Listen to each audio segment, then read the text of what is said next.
वैशाख महात्म्य 8वां अध्याय। तदंतर मैथिल ने कहा, हे ब्राह्मण, जल दान न करने से इक्ष्वाकु वंशधर राजा का 3 जन्म चातक होना और मेरे घर में गृह गोधी बनना ठीक ही हुआ, क्योंकि साधु महात्माओं की सेवा न करने से गिद्ध की योनि पाई। परंतु आपने जो यह कहा है कि उसे 7 जन्म तक कुत्ते की योनि मिली, यह बात मुझे बहुत अनुचित प्रतीत हुई है कि उसे बिना कारण ही कुत्ते की योनि क्यों मिली। हे विप्रवर, मैं आपका प्यारा शिष्य हूँ, आप मेरे इस संशय को दूर कर दीजिए। राजा के प्रश्नों को सुन महायशस्वी श्रुतदेव धन्य धन्य कहकर कहने लगे, हे राजन, हे पापी रहित, जो तुमने पूछा है मैं उसका समाधान करता हूँ। यही बात कैलाश के शिखर पर शिव जी ने पार्वती जी से कही थी। सब लोगों की रचना कर उनकी आमुष्मिक और ऐहिक 2 प्रकार की स्थिति बनाई, जल सेवा, अन्न सेवा और औषधि सेवा है। हे महाभागे, ये तीनों ऐहिक इस लोक की स्थिति के हेतु है। साधु सेवा, विष्णु सेवा और धर्म सेवा, ये 3 परलोक की स्थिति के हेतु हैं। ऐहिक हेतुओं का करना तत्काल धन संपत्ति देता है। ऐहिक हेतुओं का करना तत्काल धन संपत्ति देता है। अप्रिय बातें कहना भी दुख का हेतु होता है। यहाँ एक पुराना इतिहास वर्णन करते हैं जो ऐसा पापनाशक और अद्भुत है जिसके सुनने से रोमांच हो जाते हैं। यह दीक्षा में उपगत दक्ष प्रजापति एक समय महादेव जी को बुलाने कैलाश पर गए। उन्हें देखकर उन्हीं की भलाई सोच महादेव जी ने उठकर आदर नहीं किया। शिव जी ने सोचा, मैं संपूर्ण देवताओं का गुरु हूँ। स्वामी सेवक के आने पर पति स्त्री के लिए, गुरु शिष्य के लिए नहीं उठते। जो स्वामी स्वयं भृत्यादि के लिए उठते हैं उनकी आयु, धन्य और यज्ञ तत्काल नष्ट हो जाता है। इसलिए मुझे उठना उचित नहीं है। यह मेरा प्यारा ससुर है। ऐसा विचार कर दक्ष प्रजापति की भलाई सोच महादेव जी आसन से न उठे। तब महादेव जी द्वार उठकर आदर न किए जाने के कारण दक्ष प्रजापति को बड़ा क्रोध आया और उनके प्रकार से महादेव जी के आगे ही निंदा करने लगे कि ऐसा अहंकारी जिसका धन केवल एक बूढ़ा बैल है, कपाल की हड्डी धारण करते हैं, शमशान में घर है, सर्पों के आभूषण धारण कर रखे हैं, संग में रात दिन भूत प्रेत पिशाच ऐसे ऐसे दुर्जन रहते हैं। दुरात्मा नारद के बताने से मैंने अपनी कन्या सती का विवाह उसके संग कर दिया। यह भी अलग धर्म वाली हो गई। मैं इसे कभी नहीं सह सकता। मेरी पुत्री से भी मुझे कुछ प्रयोजन नहीं मिले। ऐसे भी महात्मा दक्ष ने सती और शंकर को निमंत्रण नहीं दिया और उनके प्रकार के कुवाक्य कहकर चला गया। तदंतर यज्ञ स्थान में जाकर ऋत्विक और मुनियों को संग ले विधि पूर्वक यज्ञ करने लगा और शंकर जी की निंदा करता रहा। ब्रह्मा और विष्णु को छोड़ सिद्ध, धारण, गंधर्व, चारण, यक्ष, राक्षस और किन्नर आदि सब देवता यज्ञ में आए। तब सती की इच्छा अपने कुटुंबियों से मिलने तथा उत्सव देखने की हुई। स्त्रियां स्वभाव की चंचल होती हैं। महादेव जी के मना करने पर भी जाने की मन में ठान ली। महादेव जी बोले, हे वरवर्णी, सभा में बैठकर वह मेरी सदा निंदा करते हैं जो तुमसे सही न जाएगी और तुम निश्चित ही शरीर त्याग दोगी। अतएव तुम अपने पिता के घर मत जाओ, वहां जाने से तुम्हारा कल्याण नहीं। इस प्रकार समझाने पर भी सती न रुकी, अकेली घर से निकल पैदल चल दी। तब नंदी ने चुपचाप सती को अपनी पीठ पर बैठा लिया और महादेव जी के करोड़ों भूतादिगण पीछे चले। सती जी महलों में होती हुई किसी के न बोलने पर उदास हो महादेव जी की बात याद कर यज्ञ मंडप में गई। वहां पर भी दक्ष प्रजापति और सभा के सब लोगों को अपनी तरफ देख किसी के न बोलने पर सती जी वहां खड़ी होकर रुद्र की आहुति तक पिता की चेष्टा देखती रहीं। तब दक्ष ने रुद्र को छोड़ आहुति दी तो सती आंखों में आंसू भर अकुला कर बोली, बड़ों का अपमान करने से कल्याण नहीं होता है। तुमने रुद्र की आहुति नहीं दी है, ये जितने ऋषि मुनि महात्मा इकट्ठे हैं, इन्होंने भी तुम्हारी दुष्ट बुद्धि दूर नहीं की। विधाता इनके भी विमुख ज्ञात होता है। सती की ऐसी बातें कहने पर पूषा देवता मुख फाड़ हंसने लगे। शुक्राचार्य दाढ़ी और मूछ फड़फड़ाने लगे। बहुत से भुजा, पांव और कछाओं को फड़फड़ाने लगे और दक्ष निंदा करने लगा। उनकी बातें और पति निंदा सुनने का प्रायश्चित करने के लिए क्रोध से लाल हो शरीर त्याग करने का विचार कर सबके देखते देखते सती होम की अग्नि में गिर पड़ी।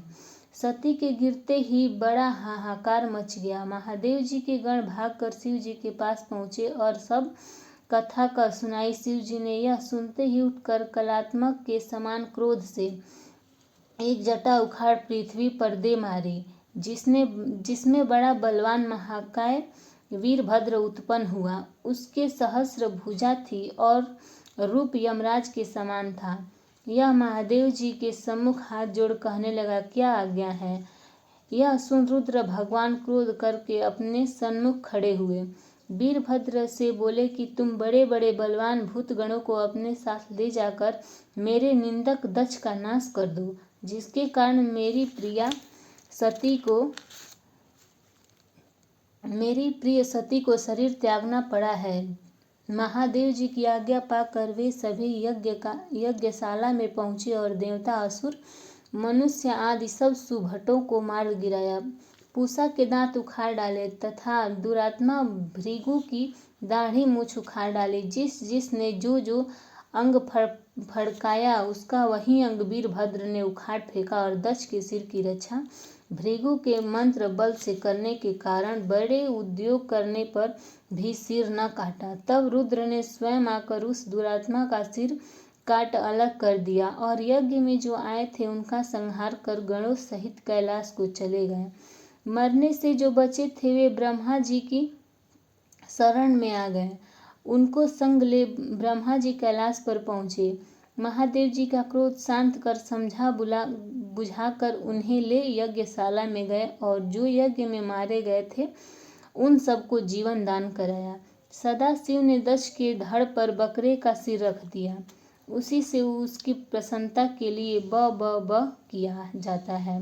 बकरे की दाढ़ी भृगु जी के मुख पर लगा दी। पूषा के जहाँ तहाँ अंग लगाकर सबके सिर जोड़ और उस सबका कल्याण कर दिया।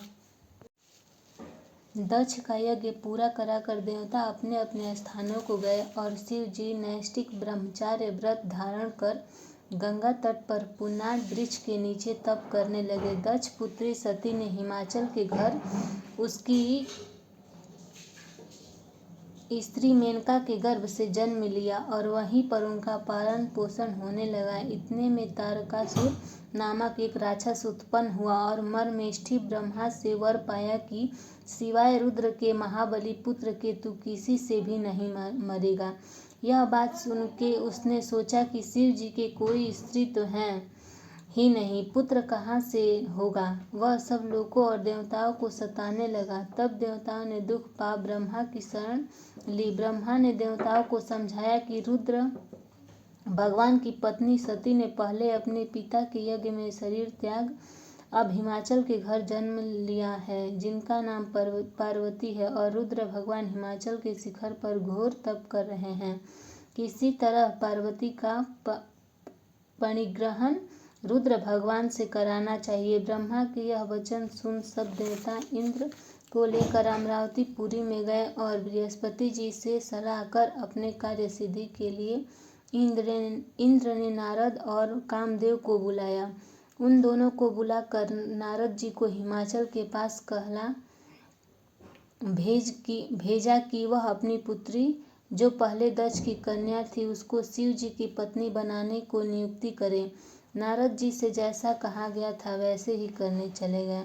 फिर कामदेव ने कहा कि सब देवताओं और महादेव जी के हित के लिए वसंत ऋतु को संग लेकर रुद्र भगवान के तपोवन में चारों ओर मनोहर वसंत ऋतु का विस्तार करो। वहाँ पार्वती जी महादेव जी के पास पहुँच जाएं, तब धनुष पर बाण चढ़ाकर ऐसा मारो कि महादेव जी के मोहित होने पर, उनका संगम होने पर सब कार्य पूरे हो जाएं। कामदेव ने जो आज्ञा कहकर बसंत ऋतु अपनी स्त्री रति और अनुचरों को संग ले उस पर शीघ्र जा अपनी शक्ति से असमय में बसंत ऋतु उत्पन्न कर दी, जिससे चारों ओर वन में शीतल मंद सुगंधित वायु चलने लगी। देवता उसी समय महादेव जी भी पार्वती की सेवा में से प्रसन्न हो उन्हें गोदी में बैठाकर कुछ कहने लगे। तब कामदेव ने प्राण प्रिया के संगम का उचित समय जान महादेव जी के पीछे वृक्ष की कोटि से एक बाण छोड़ दिया, जिससे महादेव जी ने मन चंचल होने से चित्त में व्याकुल हो इधर उधर देखा तो कामदेव दिखाई पड़ा।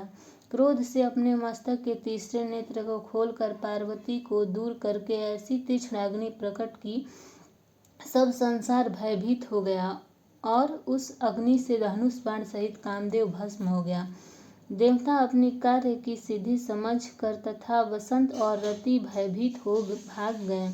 पार्वती डर के मारे आंख बंद कर दूर हट गईं और महादेव जी अंतर्ध्यान हो गए। हित की इच्छा करने वाले देवताओं को कुछ भी फल की सिद्धि नहीं हुई, उल्टा अनर्थ हुआ। जो कोई साधुओं के संग दुष्टता करते हैं उनका कहना ही क्या है। इसी प्रकार साधुओं की सेवा न करने से इक्ष्वाकु के पुत्र ने दुख भोगा और उसके बुरी योनियों में जन्म लिया। जो रात दिन इस पुण्य चरित्र रूपी पुराने इतिहास को सुनते हैं वे जन्म मृत्यु बुढ़ापा आदि से निस्संदेह छूट जाते हैं।